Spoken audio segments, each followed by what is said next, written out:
ನಮಸ್ಕಾರ ಸ್ನೇಹಿತರೆ, GCB ಚಾನಲ್ಗೆ ನಿಮಗೆ ಸ್ವಾಗತ.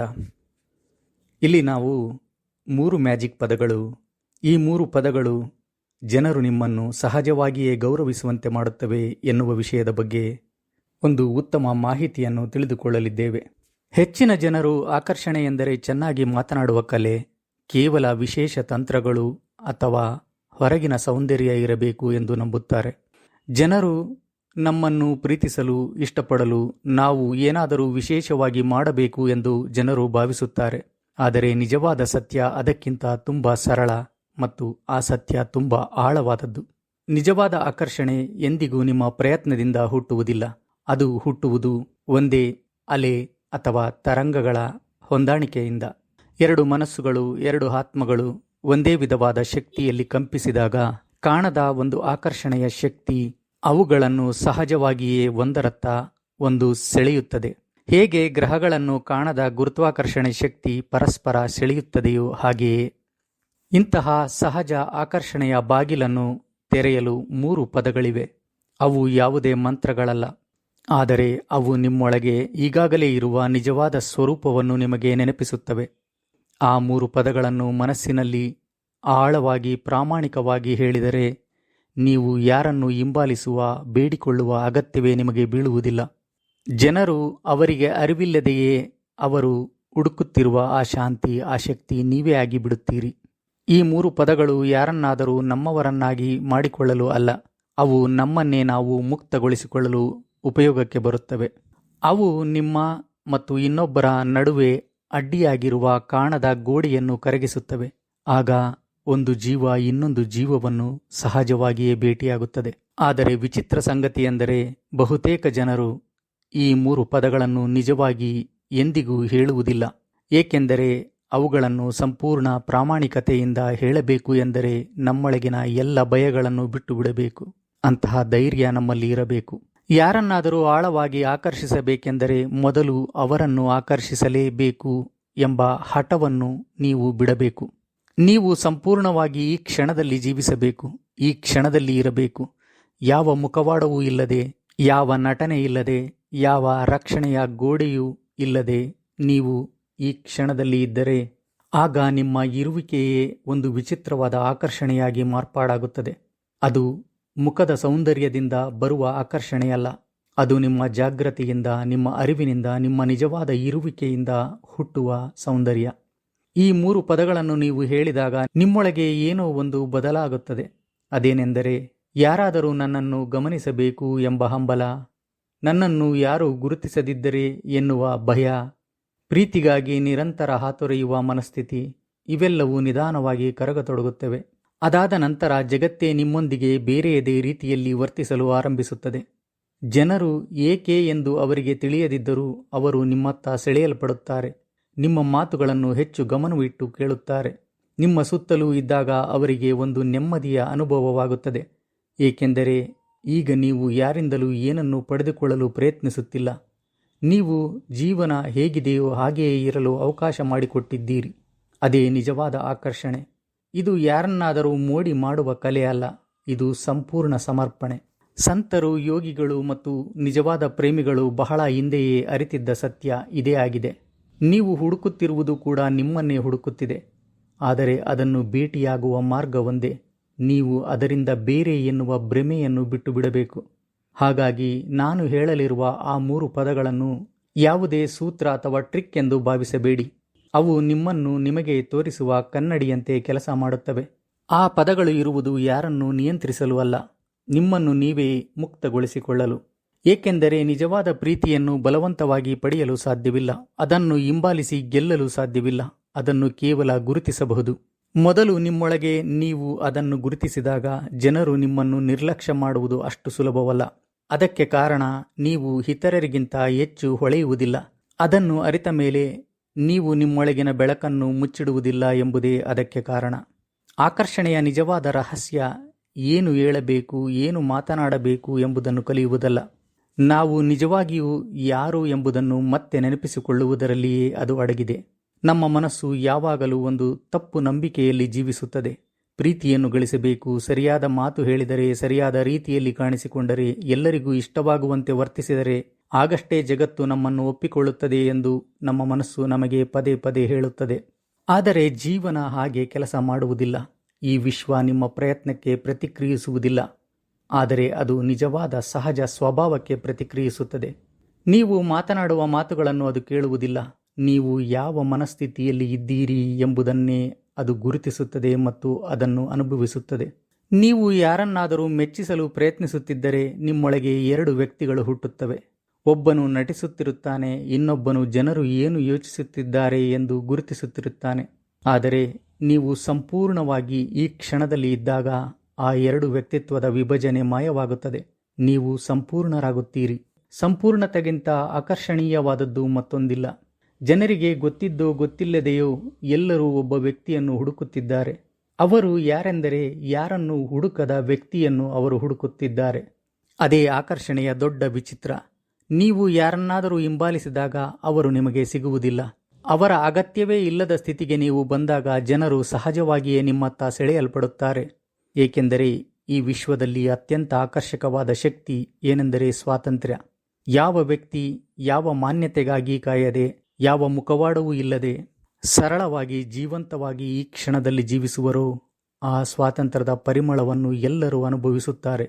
ಅದಕ್ಕಾಗಿಯೇ ಕೆಲವು ಜನ ಕಲಾವಿದರು, ಸಂತರು, ಚಿಕ್ಕ ಮಕ್ಕಳು ಅಥವಾ ಕೆಲವೊಮ್ಮೆ ಜೀವನದಲ್ಲಿ ಒಮ್ಮೆ ಮಾತ್ರ ಭೇಟಿಯಾದ ಅಪರಿಚಿತರು ನಮ್ಮ ಮನಸ್ಸಿನಲ್ಲಿ ಹಾಗೆ ಉಳಿದು ಬಿಡುತ್ತಾರೆ.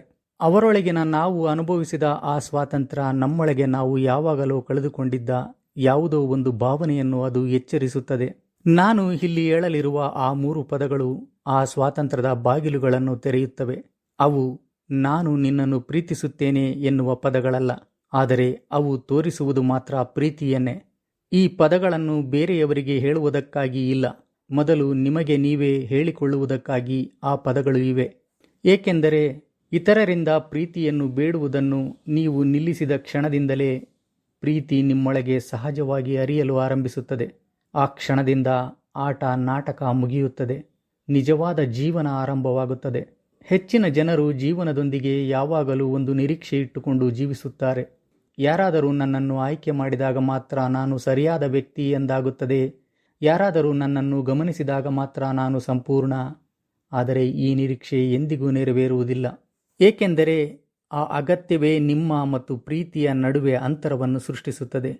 ನೀವು ಎಷ್ಟು ಹೆಚ್ಚು ಪ್ರೀತಿಗಾಗಿ ಆತೊರೆಯುತ್ತೀರೋ ಅಷ್ಟು ಹೆಚ್ಚು ನಾನು ಇನ್ನೂ ಸಾಕಾಗಿಲ್ಲ ಎಂಬ ನಂಬಿಕೆ ನಿಮ್ಮಲ್ಲಿ ಬಲವಾಗುತ್ತದೆ. ಈ ವಿಶ್ವ ಒಂದು ಪರಿಪೂರ್ಣ ಕನ್ನಡಿಯಂತೆ ಕೆಲಸ ಮಾಡುತ್ತದೆ. ನೀವು ಯಾವ ಶಕ್ತಿಯನ್ನು ಹೊರಹಾಕುತ್ತೀರೋ ಅದನ್ನೇ ಅದು ನಿಮಗೆ ಹಿಂತಿರುಗಿಸುತ್ತದೆ. ನೀವು ನನಗೆ ಬೇಕು ಎಂದು ಹೇಳಿದರೆ ಜೀವನ ನಿಮಗೆ ಇನ್ನಷ್ಟು ಬೇಕು ಬೇಕು ಎನ್ನುವ ಅನುಭವವನ್ನೇ, ಕೊರತೆಯನ್ನೇ ಕೊಡುತ್ತಾ ಹೋಗುತ್ತದೆ. ಆದರೆ ನೀವು ನಾನೇ ಎನ್ನುವ ಪೂರ್ಣತೆ ಭಾವನೆಯಲ್ಲಿ ಜೀವಿಸಲು ಆರಂಭಿಸಿದರೆ ಆಗ ಜೀವನ ನಿಮಗೆ ಬೇಕಾದ ಎಲ್ಲವನ್ನು ಸಹಜವಾಗಿ ಕೊಡಲು ಆರಂಭಿಸುತ್ತದೆ. ಪ್ರೀತಿ ಎಂದರೆ ನಾವು ಮಾಡುವ ಕೆಲಸವಲ್ಲ, ನಾವು ಎಲ್ಲವನ್ನು ಮಾಡಲೇಬೇಕು ಎಂಬ ಹಠವನ್ನು ಬಿಟ್ಟಾಗ ಸಹಜವಾಗಿಯೇ ನಿಮ್ಮಲ್ಲಿ ಪ್ರೀತಿಯು ಸಂಭವಿಸುತ್ತದೆ. ಆಕರ್ಷಣೆಯೂ ಸಹ ಹಾಗೆಯೇ ಕೆಲಸ ಮಾಡುತ್ತದೆ. ಹೇಗೆ ಪಕ್ಷಿಗಳು ಆಕಾಶದತ್ತ ಮರಳಿ ಹಾರುತ್ತವೆಯೋ ಹಾಗೆಯೇ ಜನರು ಸಹಜವಾಗಿ ಅಂತಹ ವ್ಯಕ್ತಿಯ ಕಡೆ ಆಕರ್ಷಿತರಾಗುತ್ತಾರೆ. ಅದು ಸಾಧಿಸಬೇಕಾದ ಗುರಿಯಲ್ಲ, ಅದು ನಿಮ್ಮ ಒಳಗಿನ ಮತ್ತು ಹೊರಗಿನ ಬದುಕು ಒಂದೇ ದಿಕ್ಕಿನಲ್ಲಿ ಸಾಗುತ್ತಿರುವ ಒಂದು ಸೂಚನೆ. ನೀವು ನಿಮ್ಮಂತೆಯೇ ಇದ್ದರೆ, ನೀವು ನೆಮ್ಮದಿಯಾಗಿದ್ದಾಗ ನಿಮ್ಮೊಳಗಿನ ಒಂದು ಮೌನದ ಆಹ್ವಾನ ಬರುತ್ತದೆ. ಅದು ಹೇಳುತ್ತದೆ, ಇಲ್ಲಿ ಶಾಂತಿ ಇದೆ, ಇಲ್ಲಿ ನಿಜವಾದ ಜೀವಂತಿಕೆ ಇದೆ, ಇಲ್ಲಿ ಶಾಂತಿಯ ಮನೆ ಇದೆ ಎಂದು. ಜೀವನ ಪೂರ್ತಿ ನಟನೆ ಮಾಡಿ ಸುಸ್ತಾಗಿರುವ ಜನರು ಆ ಶಾಂತಿಯ ಕಡೆಗೆ ಸಹಜವಾಗಿಯೇ ಸೆಳೆಯಲ್ಪಡುತ್ತಾರೆ. ಒಂದು ಹೂವನ್ನು ನೆನಪಿಸಿಕೊಳ್ಳಿ, ಅದು ಜೇನುನೊಣಗಳನ್ನು ಸೆಳೆಯಬೇಕೆಂದು ಅದು ಹರಳುವುದಿಲ್ಲ. ಅದು ಅರಳುವುದು ಏಕೆಂದರೆ ಅದು ಅದರ ಸಹಜ ಸ್ವಭಾವ. ಅದರ ಪರಿಮಳವು ಯಾವುದೇ ತಂತ್ರವಲ್ಲ, ಅದು ತನ್ನ ನಿಜವಾದ ಸ್ವರೂಪದಲ್ಲಿ ಸಂಪೂರ್ಣವಾಗಿ ಅರಳಿರುವುದರ ಸಹಜ ಫಲ. ಅದಕ್ಕಾಗಿಯೇ ಜೇನುನೊಣಗಳು ಅಲ್ಲಿಗೆ ಬರುತ್ತವೆ. ಗಾಳಿ ಬರುತ್ತದೆ, ಸೂರ್ಯನ ಬೆಳಕು ಬರುತ್ತದೆ. ಇವೆಲ್ಲವೂ ಯಾವುದೇ ಪ್ರಯತ್ನವಿಲ್ಲದೆ ಸಂಭವಿಸುತ್ತವೆ. ನೀವು ಕೂಡ ಹಾಗೆಯೇ ನಿಮ್ಮ ನಿಜವಾದ ಸ್ವರೂಪದಲ್ಲಿ ಅರಳುವುದನ್ನು ನಿಲ್ಲಿಸಿದಾಗ ನಿಮ್ಮ ಒಳಗಿನ ಜೀವಂತಿಕೆ ನಿಧಾನವಾಗಿ ಒಣಗಲು ಆರಂಭಿಸುತ್ತದೆ. ಆದರೆ ನೀವು ನಿಮ್ಮ ಇರುವಿಕೆಯಲ್ಲಿ ನೆಮ್ಮದಿಯಾಗಿ ವಿಶ್ರಾಂತಿಯ ಸ್ಥಿತಿಯಲ್ಲಿ ಇದ್ದಾಗ ಜೀವನದ ಶಕ್ತಿಯು ನಿಮ್ಮೊಳಗೆ ಹರಿಯಲು ಆರಂಭಿಸುತ್ತದೆ. ಆ ಶಕ್ತಿಯನ್ನು ಜನರು ಅನುಭವಿಸುತ್ತಾರೆ. ಅವರು ಏಕೆ ನಿಮ್ಮತ್ತ ಸೆಳೆಯಲ್ಪಡುತ್ತಾರೆ ಎಂಬುದನ್ನು ಅವರು ವಿವರಿಸಲು ಅವರಿಗೆ ಸಾಧ್ಯವಾಗದೇ ಇರಬಹುದು, ಆದರೆ ಅವರು ನಿಮ್ಮತ್ತ ಸೆಳೆಯಲ್ಪಡುತ್ತಾರೆ. ಆದ್ದರಿಂದ ಈ 3 ಪದಗಳು ಯಾವುದೇ ಮಂತ್ರವಲ್ಲ, ಅವು ಕೇವಲ ಒಂದು ನೆನಪು. ಅವು ನಾವು ಸಹಜವಾಗಿ ಸಂಪೂರ್ಣವಾಗಿ ಇದ್ದೇವೆ ಎನ್ನುವ ಸತ್ಯವನ್ನು ಮತ್ತೆ ನಮಗೆ ನೆನಪಿಸುವ ಪದಗಳು. ಪ್ರೀತಿಗಾಗಿ ಬೇಡಿಕೊಳ್ಳುವುದನ್ನು ಬಿಟ್ಟು ನಮ್ಮ ನಿಜವಾದ ಸ್ಥಿತಿಗೆ ಹಿಂತಿರುಗಿಸುವ ದಾರಿ ಆ ಪದಗಳು. ಮೊದಲಿಗೆ ನಿಮ್ಮ ಮನಸ್ಸು ಈ ಮಾತನ್ನು ಒಪ್ಪಿಕೊಳ್ಳುವುದಿಲ್ಲ. ಇಷ್ಟು ಸರಳವಾಗಿರಲು ಸಾಧ್ಯವೇ ಎಂದು ನಿಮ್ಮ ಮನಸ್ಸು ನಿಮ್ಮನ್ನು ಪ್ರಶ್ನಿಸುತ್ತದೆ. ಆದರೆ ಸತ್ಯ ಯಾವಾಗಲೂ ಸರಳವಾಗಿಯೇ ಇರುತ್ತದೆ. ಆ ಪದಗಳು ಇರುವುದು ನಿಮ್ಮ ಆಸೆಗಳನ್ನು ಪೂರೈಸಿಕೊಳ್ಳಲು ಅಲ್ಲ, ಯಾರಿಂದಲೂ ಏನನ್ನು ಕೇಳಲು ಅಲ್ಲ, ನಿಮ್ಮ ನಿಜವಾದ ಸ್ವರೂಪವನ್ನು ನೀವು ಗುರುತಿಸಲು. ಆಗ ಅದ್ಭುತವಾದ ಬದಲಾವಣೆ ಆರಂಭವಾಗುತ್ತದೆ. ಹುಡುಕಾಟ ನಿಲ್ಲುತ್ತದೆ, ಹಿಂಬಾಲಿಸುವುದು ನಿಲ್ಲುತ್ತದೆ. ಆ ಮೌನದ ಮಧ್ಯೆ ಜೀವನವೇ ನಿಮ್ಮ ಕಡೆ ಬರಲು ಆರಂಭಿಸುತ್ತದೆ. ಈ 3 ಪದಗಳು ಎಷ್ಟು ಸರಳವೋ ಮೊದಲ ಬಾರಿಗೆ ಕೇಳಿದಾಗ ನಿಮ್ಮ ಮನಸ್ಸಿಗೆ ನಗು ಬರಬಹುದು, ಆದರೆ ಅವುಗಳ ಶಕ್ತಿ ಅಪಾರ. ನಿಮ್ಮ ಮತ್ತು ಈ ಇಡೀ ವಿಶ್ವದ ನಡುವೆ ನೀವು ಕಟ್ಟಿಕೊಂಡಿರುವ ಅಂತರವನ್ನು ಕರಗಿಸುವ ಸಾಮರ್ಥ್ಯ ಆ 3 ಪದಗಳಿಗೆ ಇದೆ.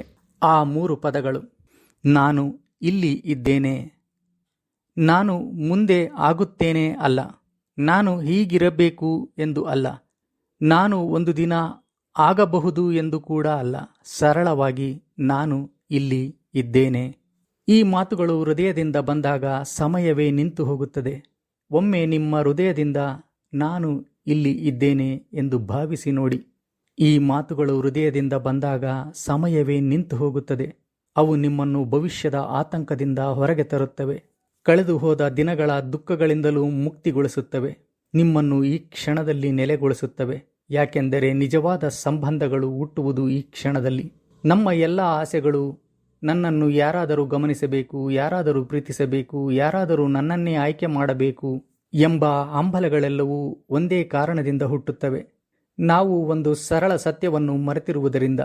ಆ ಸತ್ಯ ಏನೆಂದರೆ, ನೀವು ನಿಮ್ಮಲ್ಲೇ ಇಲ್ಲದೇ ಇದ್ದರೆ ಯಾರೂ ನಿಮ್ಮನ್ನು ನಿಜವಾಗಿ ಪ್ರೀತಿಸಲು ಸಾಧ್ಯವಿಲ್ಲ. ಆದರೆ ಹೆಚ್ಚಿನ ಜನರು ಇದೇ ತಪ್ಪನ್ನು ಮಾಡುತ್ತಾರೆ. ಅವರು ಈ ಕ್ಷಣದಲ್ಲಿ ಬದುಕುವುದಿಲ್ಲ.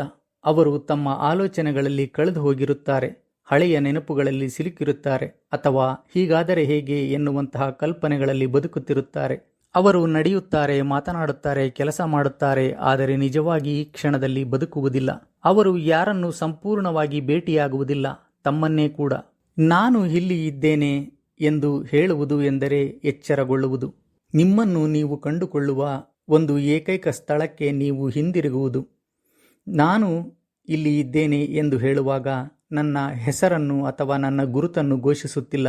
ನನ್ನ ಇರುವಿಕೆಯನ್ನು ಗುರುತಿಸುತ್ತಿದ್ದೇನೆ, ನನ್ನ ಜೀವಂತಿಕೆಯನ್ನು ಗುರುತಿಸುತ್ತಿದ್ದೇನೆ ಎನ್ನುವುದು ಅದರ ಅರ್ಥ. ನಾನು ಸಂಪೂರ್ಣವಾಗಿ ಇಲ್ಲಿದ್ದೇನೆ, ಯಾವ ವಿರೋಧವೂ ಇಲ್ಲದೆ, ಯಾವ ಓಡಾಟವೂ ಇಲ್ಲದೆ, ಯಾವ ಮುಖವಾಡವೂ ಇಲ್ಲದೆ, ಯಾವ ವ್ಯಕ್ತಿತ್ವದ ಘೋಷಣೆ ಇಲ್ಲದೆ. ಇದು ಸಂಪೂರ್ಣ ಇರುವಿಕೆಯ ಘೋಷಣೆ. ಈ ಪದಗಳು ನಿಮ್ಮ ಹೃದಯದಲ್ಲಿ ನಿಜವಾಗಿ ಪ್ರತಿಧ್ವನಿಸಿದ ಕ್ಷಣದಿಂದಲೇ ಏನೋ ಬದಲಾಗುತ್ತದೆ. ಮೊದಲ ಬಾರಿಗೆ ಮನಸ್ಸು ಹೋರಾಡುವುದನ್ನು ನಿಲ್ಲಿಸುತ್ತದೆ. ನನ್ನನ್ನು ನಾನು ಸಾಬೀತುಪಡಿಸಬೇಕು, ಜನರನ್ನು ಮೆಚ್ಚಿಸಬೇಕು, ಒಳ್ಳೆಯವನಾಗಿ ಕಾಣಬೇಕು ಎಂಬ ಎಲ್ಲ ಒತ್ತಡಗಳು ನಿಧಾನವಾಗಿ ಕರಗುತ್ತವೆ. ಆಗ ನೀವು ಅರಿಯುತ್ತೀರಿ, ನಿಜವಾದ ಆಕರ್ಷಣೆ ಎಂದರೆ ಜನರು ನಿಮ್ಮನ್ನು ನೋಡಲೇಬೇಕು ಎಂಬ ಪ್ರಯತ್ನವಲ್ಲ. ನೀವು ಎಷ್ಟು ಸಂಪೂರ್ಣವಾಗಿ ಈ ಕ್ಷಣದಲ್ಲಿ ಇದ್ದೀರೋ ಅಷ್ಟೇ ಜನರು ನಿಮ್ಮೊಳಗೆ ತಮ್ಮನ್ನೇ ತಾವು ಕಾಣಲು ಆರಂಭಿಸುತ್ತಾರೆ. ಒಬ್ಬ ವ್ಯಕ್ತಿ ನಿಜವಾಗಿಯೂ ನಾನು ಇಲ್ಲಿ ಇದ್ದೇನೆ ಎಂಬ ಸ್ಥಿತಿಯಲ್ಲಿ ಬದುಕುತ್ತಿದ್ದರೆ ಅವರ ಸುತ್ತಲಿನ ವಾತಾವರಣವೇ ಬದಲಾಗುತ್ತದೆ. ಆತಂಕದ ಗದ್ದಲ ನಿಧಾನವಾಗಿ ಶಾಂತವಾಗುತ್ತದೆ. ಅವರ ಹತ್ತಿರ ಇದ್ದಾಗ ಜನರು ನೆಮ್ಮದಿಯಾಗಿ ಉಸಿರಾಡಲು ಆರಂಭಿಸುತ್ತಾರೆ. ಯಾಕೆಂದರೆ ಅಲ್ಲಿ ಯಾರೂ ಅವರನ್ನು ಪ್ರಶ್ನೆ ಮಾಡುವುದಿಲ್ಲ. ಯಾವ ಷರತ್ತೂ ಇಲ್ಲದೆ ಒಪ್ಪಿಕೊಳ್ಳಬೇಕು ಎನ್ನುವ ಅನುಭವ ಅವರಿಗೆ ಆಗುತ್ತದೆ. ಏಕೆಂದರೆ ನಿಜವಾದ ಇರುವಿಕೆಗೆ ಯಾವುದೇ ಸ್ವಾರ್ಥ ಇರುವುದಿಲ್ಲ. ಅದು ಏನನ್ನು ಕಸಿದುಕೊಳ್ಳಲು ಬರುವುದಿಲ್ಲ, ಯಾರನ್ನು ಬದಲಾಯಿಸಲು ಪ್ರಯತ್ನಿಸುವುದಿಲ್ಲ, ಗೆಲ್ಲಬೇಕು ಎಂಬ ಉದ್ದೇಶವೂ ಇರುವುದಿಲ್ಲ. ಅದು ಕೇವಲ ಇರುತ್ತದೆ. ಅದಕ್ಕಾಗಿಯೇ ಅದು ಅಷ್ಟು ಆಕರ್ಷಕ. ಮನಸ್ಸು ಯಾವಾಗಲೂ ಲೆಕ್ಕಾಚಾರದಲ್ಲಿ ಇರುತ್ತದೆ. ಈಗ ಏನು ಹೇಳಲಿ, ಜನರು ನನ್ನ ಬಗ್ಗೆ ಏನು ಯೋಚಿಸುತ್ತಾರೆ ಎಂಬ ಪ್ರಶ್ನೆಗಳಲ್ಲೇ ಮನಸ್ಸು ಸಿಲುಕಿರುತ್ತದೆ. ಆದರೆ ಹೃದಯಕ್ಕೆ ಒಂದು ವಿಷಯ ತಕ್ಷಣ ಗೊತ್ತಾಗುತ್ತದೆ. ಎದುರಿರುವ ವ್ಯಕ್ತಿ ನಿಜವಾಗಿಯೂ ಈ ಕ್ಷಣದಲ್ಲಿ ಇದ್ದಾನೆಯೇ ಇಲ್ಲವೇ ಎಂಬುದನ್ನು ಹೃದಯ ಅರಿಯುತ್ತದೆ. ಪ್ರಪಂಚದ ಎಲ್ಲ ಸಂಸ್ಕೃತಿಗಳಲ್ಲೂ ಮಹಾನ್ ಗುರುಗಳು, ನಿಜವಾದ ಪ್ರೇಮಿಗಳು ಮತ್ತು ಜನರು ನೋವನ್ನು ಗುಣಪಡಿಸಿದ ಮಹನೀಯರು ಒಂದೇ ರಹಸ್ಯವನ್ನು ಹೇಳಿಕೊಂಡು ಬಂದಿದ್ದಾರೆ.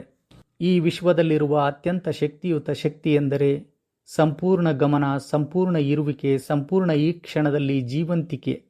ನೀವು ನಿಮ್ಮ ಸಂಪೂರ್ಣ ಇರುವಿಕೆಯನ್ನು ಯಾರಿಗಾದರೂ ನೀಡಿದಾಗ, ನೀವು ಒಂದು ಕ್ಷಣಕ್ಕೆ ಒಬ್ಬ ವ್ಯಕ್ತಿಗೆ ಅಥವಾ ಕೇವಲ ನಿಮ್ಮ ಉಸಿರಿಗೆ ನಿಮ್ಮ ಸಂಪೂರ್ಣ ಗಮನ ಕೊಟ್ಟಾಗ, ಜೀವನವೇ ನಿಮ್ಮ ಮೂಲಕ ಹರಿಯುವ ಒಂದು ಬಾಗಿಲನ್ನು ತೆರೆಯುತ್ತದೆ. ಆ ಹರಿವನ್ನು ಜನರು ಅನುಭವಿಸುತ್ತಾರೆ. ಅದನ್ನು ಅವರು ಪದಗಳಲ್ಲಿ ಹೇಳಲು ಸಾಧ್ಯವಾಗದೇ ಇರಬಹುದು, ಆದರೆ ದಾರಿ ತಪ್ಪಿದ ಪ್ರಯಾಣಿಕರು ಒಂದು ದೀಪದ ಬೆಳಕಿನತ್ತ ಸಹಜವಾಗಿ ಸೆಳೆಯಲ್ಪಡುವಂತೆ ಅವರು ನಿಮ್ಮತ್ತ ಸೆಳೆಯಲ್ಪಡುತ್ತಾರೆ. ಹಾಗಾಗಿ ನೀವು ನಾನು ಇಲ್ಲಿ ಇದ್ದೇನೆ ಎಂದು ಹೇಳುವಾಗ, ನೀವು ಯಾರನ್ನು ನಿಮ್ಮ ಕಡೆ ಕರೆಯುತ್ತಿಲ್ಲ, ನಿಮ್ಮನ್ನೇ ಮತ್ತೆ ನಿಮ್ಮ ಬಳಿಗೆ ಕರೆತರುತ್ತಿದ್ದೀರಿ. ಮತ್ತು ನೀವು ನಿಮ್ಮನ್ನು ಕಂಡುಕೊಂಡಾಗ ಜೀವನವು ನಿಮ್ಮತ್ತ ಬರಲು ಆರಂಭಿಸುತ್ತದೆ. ಒಮ್ಮೆ ಪ್ರಕೃತಿಯನ್ನು ಗಮನಿಸಿ, ಅಲ್ಲಿರುವ ಪ್ರತಿಯೊಂದು ಸಂಪೂರ್ಣವಾಗಿ ಈ ಕ್ಷಣದಲ್ಲಿ ಬದುಕುತ್ತಿವೆ. ನದಿ ಎಂದಿಗೂ ಭವಿಷ್ಯದತ್ತ ಓಡುವುದಿಲ್ಲ. ಪರ್ವತ ತನ್ನನ್ನು ಮತ್ತೊಂದು ಪರ್ವತದೊಂದಿಗೆ ಹೋಲಿಸಿಕೊಳ್ಳುವುದಿಲ್ಲ. ನಕ್ಷತ್ರಗಳು ನಾನು ಸಾಕಷ್ಟು ಒಳೆಯುತ್ತಿದ್ದೇನಾ ಎಂದು ಎಂದಿಗೂ ಚಿಂತಿಸುವುದಿಲ್ಲ. ಅವು ಕೇವಲ ಇರುತ್ತವೆ ಪ್ರಕಾಶಮಾನವಾಗಿ, ಯಾವ ಮುಖವಾಡವೂ ಇಲ್ಲದೆ, ಸಂಪೂರ್ಣ ಸ್ವತಂತ್ರವಾಗಿ. ಅದಕ್ಕಾಗಿಯೇ ನಾವು ಅವುಗಳನ್ನು ನೋಡಿದಾಗ ಬೆರಗಾಗುತ್ತೇವೆ. ಮಾನವನ ದೊಡ್ಡ ದುರಂತ ಏನೆಂದರೆ, ಈ ಸಹಜವಾದ ಸೌಂದರ್ಯವನ್ನು ನಾವು ಮರೆತು ಬಿಟ್ಟಿದ್ದೇವೆ. ನಮ್ಮ ಜೀವನವನ್ನು ಒಂದು ಪ್ರದರ್ಶನವನ್ನಾಗಿ ಮಾಡಿಕೊಂಡಿದ್ದೇವೆ. ಯಾರಾದರೂ ನನ್ನನ್ನು ನೋಡಬೇಕು, ಆಯ್ಕೆ ಮಾಡಬೇಕು, ನನ್ನನ್ನು ಹೊಗಳಬೇಕು, ನನ್ನನ್ನು ಒಪ್ಪಿಕೊಳ್ಳಬೇಕು ಎಂಬ ನಿರೀಕ್ಷೆಯಲ್ಲಿ ಬದುಕುತ್ತಿದ್ದೇವೆ. ಆದರೆ ಆತ್ಮಕ್ಕೆ ಚಪ್ಪಾಳೆಗಳ ಅಗತ್ಯವಿಲ್ಲ. ಅದು ಹುಡುಕುವುದು ಹೊಂದಾಣಿಕೆಯನ್ನು, ಮತ್ತು ಆ ಹೊಂದಾಣಿಕೆ ಹುಟ್ಟುವುದು ನೀವು ಸಂಪೂರ್ಣವಾಗಿ ಈ ಕ್ಷಣದಲ್ಲಿ ಇದ್ದಾಗ ಮಾತ್ರ. ಆದ್ದರಿಂದ ನಾನು ಇಲ್ಲಿ ಇದ್ದೇನೆ ಎಂದು ಹೇಳುವಾಗ ಕೇವಲ ಬಾಯಿಯಿಂದ ಹೇಳಬೇಡಿ, ನಿಮ್ಮ ಸಂಪೂರ್ಣ ಅಸ್ತಿತ್ವದಿಂದ ಹೇಳಿ. ನಿಮ್ಮ ಚರ್ಮದಲ್ಲಿ ಅದನ್ನು ಅನುಭವಿಸಿ, ನಿಮ್ಮ ಉಸಿರಿನಲ್ಲಿ ಅದನ್ನು ಅನುಭವಿಸಿ, ನಿಮ್ಮ ಹೃದಯದ ಪ್ರತಿ ಬಡಿತದಲ್ಲೂ ಅದನ್ನು ಅನುಭವಿಸಿ. ನಿಮ್ಮ ದೇಹದ ಪ್ರತಿಯೊಂದು ಜೀವಕೋಶದಲ್ಲೂ ಆ ಮಾತು ಪ್ರತಿಧ್ವನಿಸಲಿ, ಏಕೆಂದರೆ ಅದು ಕೇವಲ ಒಂದು ವಾಕ್ಯವಲ್ಲ, ಅದು ಅಸ್ತಿತ್ವವೇ ತನ್ನನ್ನು ತಾನು ಗುರುತಿಸಿಕೊಳ್ಳುವ ಧ್ವನಿ. ಅದು ಒಂದು ಅಲೆಗೆ ತಾನು ಸಮುದ್ರದ ಭಾಗ ಎಂದು ನೆನಪಾಗುವ ಕ್ಷಣ. ಆ ನೆನಪು ಮರಳಿ ಬಂದಾಗ ಆಕರ್ಷಣೆ ಸಹಜವಾಗಿಯೇ ನಡೆಯಲು ಆರಂಭಿಸುತ್ತದೆ. ಆಗ ನೀವು ಪ್ರೀತಿಯನ್ನು ಹುಡುಕಬೇಕಾಗಿಲ್ಲ, ಪ್ರೀತಿಯೇ ನಿಮ್ಮನ್ನು ಹುಡುಕುತ್ತದೆ. ಗಮನಕ್ಕಾಗಿ ಓಡಬೇಕಾಗಿಲ್ಲ, ಜೀವಂತ ಶಕ್ತಿ ಇರುವ ಕಡೆ ಗಮನವೇ ಹರಿದು ಬರುತ್ತದೆ. ನಿಮಗಾಗಿ ಜೀವನದಲ್ಲಿ ಬರಬೇಕಾದವರು ತರ್ಕದಿಂದಲ್ಲ, ಈ ಇರುವಿಕೆಯ ಸೂಕ್ಷ್ಮ ಭಾಷೆಯ ಮೂಲಕ ನಿಮ್ಮನ್ನು ಗುರುತಿಸುತ್ತಾರೆ. ಆದ್ದರಿಂದ ನೀವು ಯಾರನ್ನಾದರೂ ಆಕರ್ಷಿಸಲು ಬಯಸಿದರೆ ಚೆನ್ನಾಗಿ ಮಾತನಾಡುವುದರಿಂದ ಆರಂಭಿಸಬೇಡಿ, ಜಾಗ್ರತೆಯಿಂದ ಆರಂಭಿಸಿ. ಕೆಲವು ಕ್ಷಣ ನಿಂತುಕೊಳ್ಳಿ, ಆಳವಾಗಿ ಉಸಿರಾಡಿ, ಮೃದುವಾಗಿ ಹೇಳಿ, ನಾನು ಇಲ್ಲಿ ಇದ್ದೇನೆ ಎಂದು ನಿಮ್ಮಲ್ಲಿ ನೀವು ಹೇಳಿಕೊಳ್ಳಿ. ನಂತರ ಏನಾಗುತ್ತದೆ ಎಂದು ಗಮನಿಸಿ. ಬಹುಶಃ ನಿಮ್ಮ ಮುಂದೆ ಬರುವುದು ಮತ್ತೊಬ್ಬ ವ್ಯಕ್ತಿಯಲ್ಲ, ಜೀವನವಿರಬಹುದು. ಅದು ನಿಮಗೆ ನಗುತ್ತಾ ಹೇಳಬಹುದು, ಹೌದು, ನಾನು ಇಲ್ಲಿ ಇದ್ದೇನೆ ಎಂದು. ಹೆಚ್ಚಿನ ಜನರು ಆಸೆಯನ್ನು ತಪ್ಪಾಗಿ ಅರ್ಥ ಮಾಡಿಕೊಂಡಿದ್ದಾರೆ. ತುಂಬ ತೀವ್ರವಾಗಿ ಏನನ್ನಾದರೂ ಬಯಸುವುದೇ ಅದನ್ನು ಆಕರ್ಷಿಸುವುದು ಎಂದು ಭಾವಿಸುತ್ತಾರೆ. ಆದರೆ ಸಾಮಾನ್ಯವಾಗಿ ಆಸೆಯ ಹಿಂದೆ ಒತ್ತಡ ಇರುತ್ತದೆ. ನನ್ನ ಬಳಿ ಅದು ಇಲ್ಲ ಎಂಬ ಭಾವನೆಯ ಘೋಷಣೆ ಇದ್ದಂತೆ. ನೀವು ನನಗೆ ಆ ವ್ಯಕ್ತಿ ಬೇಕು ಎಂದು ಹೇಳುವಾಗ ಅದರ ಒಳಗಿನ ಅರ್ಥ ಆ ವ್ಯಕ್ತಿ ನನ್ನ ಬಳಿ ಇಲ್ಲ ಎಂಬುದೇ ಆಗಿರುತ್ತದೆ. ಆ ಕೊರತೆಯ ಭಾವನೆ ಒಂದು ಕಾಣದ ಸಂಕೇತವನ್ನು ಹೊರಗೆ ಹರಡುತ್ತದೆ. ಜನರು ಅದನ್ನು ಮಾತಿನಲ್ಲಿ ಹೇಳದಿದ್ದರೂ ಅನುಭವಿಸುತ್ತಾರೆ. ಕೆಲವೊಮ್ಮೆ ಅದೇ ಅವರನ್ನು ನಿಮ್ಮಿಂದ ದೂರ ಮಾಡುತ್ತದೆ. ಏಕೆಂದರೆ ಅಗತ್ಯದಿಂದ ನಿಜವಾದ ಆಕರ್ಷಣೆ ಹುಟ್ಟುವುದಿಲ್ಲ. ಅಗತ್ಯ ಯಾವಾಗಲೂ ಕೊರತೆಯನ್ನು ಸೂಚಿಸುತ್ತದೆ. ಆದರೆ ಈ ಕ್ಷಣದಲ್ಲಿ ನಿಮ್ಮ ಇರುವಿಕೆ ಇದ್ದರೆ ಮಾತ್ರ ಅದು ಸಮೃದ್ಧಿಯನ್ನು ಸೂಚಿಸುತ್ತದೆ. ನೀವು ಸಂಪೂರ್ಣವಾಗಿ ಈ ಕ್ಷಣದಲ್ಲಿ ಇದ್ದಾಗ ನೀವು ಈಗಾಗಲೇ ನಿಮ್ಮ ಗುರಿ ತಲುಪಿದ್ದೀರಿ. ನೀವು ಸಂಪೂರ್ಣರಾಗಿದ್ದೀರಿ ಮತ್ತು ಆ ಸಂಪೂರ್ಣತೆಯು ತನ್ನೊಂದಿಗೆ ಹೊಂದಿಕೊಳ್ಳುವ ಎಲ್ಲವನ್ನು ತನ್ನತ್ತ ಸೆಳೆಯುತ್ತದೆ. ಆಗ ನೀವು ಪ್ರೀತಿಯನ್ನು ಬೆನ್ನಟ್ಟುವುದಿಲ್ಲ, ಪ್ರೀತಿಯೇ ನಿಮ್ಮ ಸುತ್ತಲೂ ತಿರುಗಲು ಆರಂಭಿಸುತ್ತದೆ. ಅದಕ್ಕಾಗಿಯೇ ನಾವು ಎಷ್ಟು ಹೆಚ್ಚು ಪ್ರೀತಿಗಾಗಿ ಹಾತೊರೆಯುತ್ತೇವೆಯೋ ಅಷ್ಟೇ ಅದು ನಮ್ಮಿಂದ ದೂರವಾಗುತ್ತದೆ. ನಾವು ಎಷ್ಟು ಹೆಚ್ಚು ಇತರರ ಒಪ್ಪಿಗೆಯನ್ನು ಬಯಸುತ್ತೇವೆಯೋ ಅಷ್ಟೇ ನಾವು ಅವರಿಗೆ ಕಾಣಿಸದಂತಾಗುತ್ತೇವೆ. ಈ ವಿಶ್ವ ಒಂದು ಪರಿಪೂರ್ಣ ಕನ್ನಡಿಯಂತೆ. ಅದು ಯಾವುದೇ ತೀರ್ಪು ನೀಡುವುದಿಲ್ಲ. ನಾವು ಏನು ಹೇಳುತ್ತೇವೆ ಎಂಬುದನ್ನು ಅದು ಪ್ರತಿಕ್ರಿಯಿಸುವುದಿಲ್ಲ. ನಾವು ನಿಜವಾಗಿ ಯಾರು, ಯಾವ ಸ್ಥಿತಿಯಲ್ಲಿ ಇದ್ದೇವೆ ಎಂಬುದಕ್ಕೆ ಮಾತ್ರ ವಿಶ್ವವು ಪ್ರತಿಕ್ರಿಯಿಸುತ್ತದೆ. ನಮ್ಮೊಳಗೆ ಭಯವಿದ್ದರೆ, ಅನಿಶ್ಚಿತತೆ ಇದ್ದರೆ, ನಮ್ಮನ್ನೇ ನಾವು ತಿರಸ್ಕರಿಸುವ ಭಾವನೆ ಇದ್ದರೆ ಜೀವನವು ಅದನ್ನೇ ನಮಗೆ ಹಿಂತಿರುಗಿಸಿಕೊಡುತ್ತದೆ. ಅದು ದೂರವಾಗುವ ಸಂಬಂಧಗಳ ರೂಪದಲ್ಲಿ, ತಿರಸ್ಕಾರದ ಅನುಭವಗಳ ರೂಪದಲ್ಲಿ ಮತ್ತು ಎಂದಿಗೂ ತುಂಬದ ಹಂಬಲದ ರೂಪದಲ್ಲಿ ವ್ಯಕ್ತವಾಗುತ್ತದೆ. ಆದರೆ ನಾವು ಶಾಂತವಾದ ಆತ್ಮವಿಶ್ವಾಸದಲ್ಲಿ ನಿಂತಾಗ, ನಾನು ಇಲ್ಲಿ ಇದ್ದೇನೆ ಎಂಬ ಸತ್ಯವನ್ನು ನೆಮ್ಮದಿಯಾಗಿ ನೆಲೆಗೊಂಡಾಗ ಆ ಕನ್ನಡಿಯೇ ಬದಲಾಗುತ್ತದೆ. ಆ ಕ್ಷಣದಿಂದ ಜೀವನವು ನಿಮ್ಮೊಳಗಿನ ಆ ಸಂಪೂರ್ಣತೆಯನ್ನು ಪ್ರತಿಬಿಂಬಿಸಲು ಆರಂಭಿಸುತ್ತದೆ. ನಮ್ಮೊಳಗೆ ಮೂಡುವ ಶಾಂತಿಯನ್ನು ಜನರು ಅನುಭವಿಸುತ್ತಾರೆ. ಅವರು ನಮ್ಮತ್ತ ಸೆಳೆಯಲ್ಪಡುತ್ತಾರೆ. ಅದಕ್ಕೆ ಕಾರಣ ಅವರು ನಮ್ಮನ್ನು ತಮ್ಮದಾಗಿಸಿಕೊಳ್ಳಲು ಬಯಸುವುದಲ್ಲ. ನಮ್ಮೊಳಗಿನ ಆ ಮೌನ ಅವರೊಳಗೆಯೂ ಅದೇ ಶಾಂತಿಯನ್ನು ತುಂಬುತ್ತದೆ. ನೀವು ಯಾರನ್ನಾದರೂ ನಿಜವಾಗಿ ಆಕರ್ಷಿಸಬೇಕೆಂದರೆ ಮೊದಲು ನೀವು ಕಣ್ಮರೆಯಾಗಬೇಕು. ದೇಹವಾಗಿ ಅಲ್ಲ, ಮನಸ್ಸಿನ ಮಟ್ಟದಲ್ಲಿ. ಯಾವ ಮನಸ್ಸು ಲೆಕ್ಕಾಚಾರ ಮಾಡುತ್ತದೆಯೋ, ಯೋಜನೆ ರೂಪಿಸುತ್ತದೆಯೋ, ನಟನೆ ಮಾಡುತ್ತದೆಯೋ ಆ ಮನಸ್ಸು ನಿಧಾನವಾಗಿ ಮಾಯವಾಗಬೇಕು. ಆಗ ಮಾತ್ರ ನಿಮ್ಮ ನಿಜವಾದ ಸ್ವರೂಪ ಹೊರಹೊಮ್ಮುತ್ತದೆ. ಜೀವನದ ಅತ್ಯಂತ ದೊಡ್ಡ ವಿಚಿತ್ರ ಏನೆಂದರೆ, ನಾನು ಎಂಬ ಕಲ್ಪನೆ ಕರಗಿದಾಗ ಮಾತ್ರ ನಾವು ಇನ್ನೊಬ್ಬರೊಂದಿಗೆ ನಿಜವಾಗಿ ಭೇಟಿಯಾಗುತ್ತೇವೆ. ಈ ಕ್ಷಣದಲ್ಲಿ ಒಂದು ಜಾಗೃತಿ ಮತ್ತೊಂದು ಜಾಗೃತಿಯನ್ನು ಭೇಟಿಯಾಗುತ್ತದೆ. ಒಂದು ಇರುವಿಕೆ ಮತ್ತೊಂದು ಇರುವಿಕೆಯನ್ನು ಸ್ಪರ್ಶಿಸುತ್ತದೆ. ಆ ಮೌನದ ಗುರುತಿಸುವಿಕೆಯಲ್ಲೇ ಪ್ರೀತಿ ಯಾವುದೇ ಪ್ರಯತ್ನವಿಲ್ಲದೆ ಹರಡುತ್ತದೆ. ಜನರು ಇದನ್ನೇ ಕೆಮಿಸ್ಟ್ರಿ ಎಂದು ಕರೆಯುತ್ತಾರೆ. ಅದು ಯಾವುದೇ ರಹಸ್ಯವಲ್ಲ. ಅದು ಒಂದೇ ಶಕ್ತಿಯಲ್ಲಿ ಸ್ಪಂದಿಸುವ ಎರಡು ಮನಸ್ಸುಗಳ ಹೊಂದಾಣಿಕೆ. ನಾನು ಹಿಂದೆ ಆಕರ್ಷಣೆ ಎಂದರೆ ಒಂದೇ ರೀತಿಯ ಆಸಕ್ತಿಗಳು, ಒಂದೇ ರೀತಿಯ ಅಭಿರುಚಿಗಳು, ಒಂದೇ ರೀತಿಯ ಅನುಭವಗಳು ಎಂದು ಭಾವಿಸಿದ್ದೆ. ಆದರೆ ಜೀವನ ಕಲಿಸಿದ ಸತ್ಯ ಬೇರೆ. ಆಕರ್ಷಣೆಗೆ ಇವುಗಳೊಂದಿಗೆ ಹೆಚ್ಚಿನ ಸಂಬಂಧವಿಲ್ಲ. ಅದರ ಮೂಲ ಜಾಗೃತಿಯಲ್ಲಿ ಇದೆ. ನಿಮ್ಮ ಎಲ್ಲ ಆಸಕ್ತಿಗಳನ್ನು ಹಂಚಿಕೊಳ್ಳಲು ವ್ಯಕ್ತಿಯನ್ನು ನೀವು ಭೇಟಿಯಾಗಬಹುದು. ಆದರೂ ಅದು ನಿಮಗೆ ಯಾವುದೇ ವಿಶೇಷ ಅನುಭವ ನೀಡದೇ ಇರಬಹುದು. ಮತ್ತೊಂದು ಕಡೆ ಜೀವನದಲ್ಲಿ ಒಮ್ಮೆ ಮಾತ್ರ ಭೇಟಿಯಾದ ಅಪರಿಚಿತ ವ್ಯಕ್ತಿಯನ್ನು ಕಂಡ ಕ್ಷಣವೇ ಕಾಲವೇ ನಿಂತು ಹೋದಂತಾಗಬಹುದು. ಏಕೆಂದರೆ ಆ ಕ್ಷಣದಲ್ಲಿ ನೀವಿಬ್ಬರು ಪರಿಪೂರ್ಣವಾಗಿ ಆ ಕ್ಷಣದಲ್ಲಿ ಇದ್ದೀರಿ ಅಷ್ಟೇ. ಅಲ್ಲಿ ಯಾವ ಮುಖವಾಡವೂ ಇರಲಿಲ್ಲ, ಯಾವ ತಡೆಗೋಡೆಯೂ ಇರಲಿಲ್ಲ. ಕೇವಲ ಜೀವಂತವಾದ ಇರುವಿಕೆ ಮಾತ್ರ ಇತ್ತು. ಈ ರೀತಿಯಾಗಿ ಬದುಕುವುದು ಎಂದರೆ ಪ್ರೀತಿ ಎಂಬುದನ್ನು ಹೊಸದಾಗಿ ಅರ್ಥ ಮಾಡಿಕೊಳ್ಳುವುದು. ಪ್ರೀತಿ ಎನ್ನುವುದನ್ನು ಪ್ರೀತಿಯಲ್ಲಿ ಬೀಳುವುದು ಎನ್ನುತ್ತಾರೆ.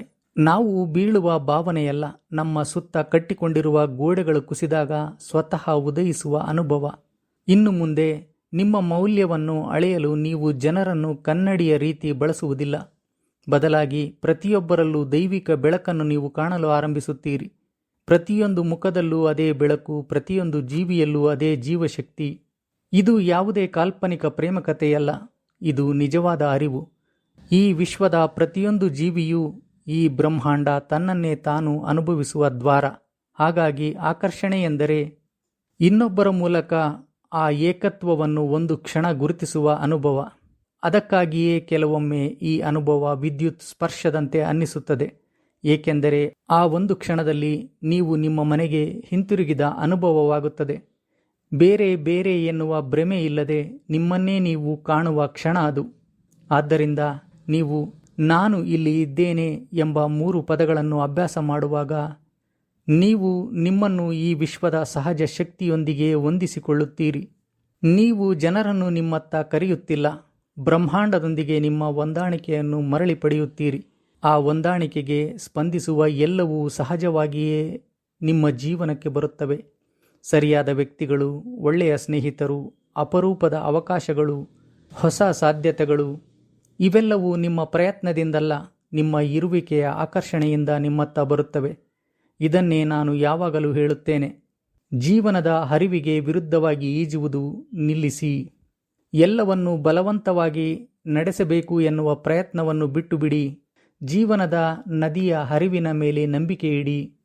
ಆಗ ಸರಿಯಾದ ಜನರು, ಸರಿಯಾದ ಸಮಯ, ಸರಿಯಾದ ಅವಕಾಶಗಳು ಸ್ವತಃ ನಿಮ್ಮನ್ನು ಹುಡುಕಿಕೊಂಡು ಬರುತ್ತವೆ.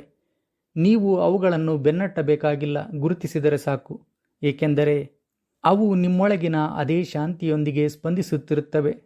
ನೀವು ಸಂಪೂರ್ಣವಾಗಿ ಈ ಕ್ಷಣದಲ್ಲಿ ಬದುಕಲು ಆರಂಭಿಸಿದಾಗ ಆಕರ್ಷಣೆಯ ಒಂದು ಪವಿತ್ರ ಅನುಭವವಾಗುತ್ತದೆ.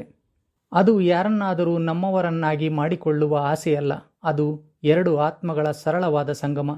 ಹೇಗೆ ಎರಡು ಅಲೆಗಳು ಭೇಟಿಯಾಗಿ ಅವು ಎಂದಿಗೂ ಬೇರೆ ಇರಲಿಲ್ಲ ಎಂಬುದನ್ನು ಅರಿತುಕೊಳ್ಳುತ್ತವೆಯೋ ಹಾಗೆಯೇ ಆ ಸ್ಥಿತಿಯಲ್ಲಿ ನೀವು ಇನ್ನೊಬ್ಬರನ್ನು ಸ್ಪರ್ಶಿಸಿದಾಗ ಕಂಪಿಸುವುದು ಕೇವಲ ದೇಹವಲ್ಲ, ಬ್ರಹ್ಮಾಂಡವೇ ಕಂಪಿಸುತ್ತದೆ.